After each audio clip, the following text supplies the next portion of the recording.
మంచి మాట అండి. సముద్రం అందరికీ ఒకటే, కానీ ఈత వచ్చిన వాడికి ముత్యాలు దొరుకుతాయి, వల వేయటం వచ్చిన వాడికి చేపలు దొరుకుతాయి, నిలబడి చూసేవాడికి కాళ్ళు మాత్రమే తడుస్తాయి. జీవితం కూడా అంతే, అందరికీ ఒకటే జీవితం.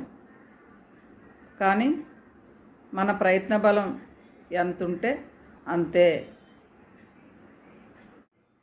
మంచి మాట.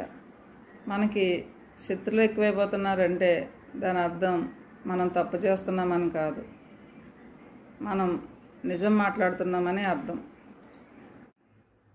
మంచి మాట అండి. మనం చేసే పని చిన్నదని సిగ్గుపడకు. కోట్లు కూడబెట్టిన ప్రతి ఒక్కరూ మొదట కూటికి లేనివారే.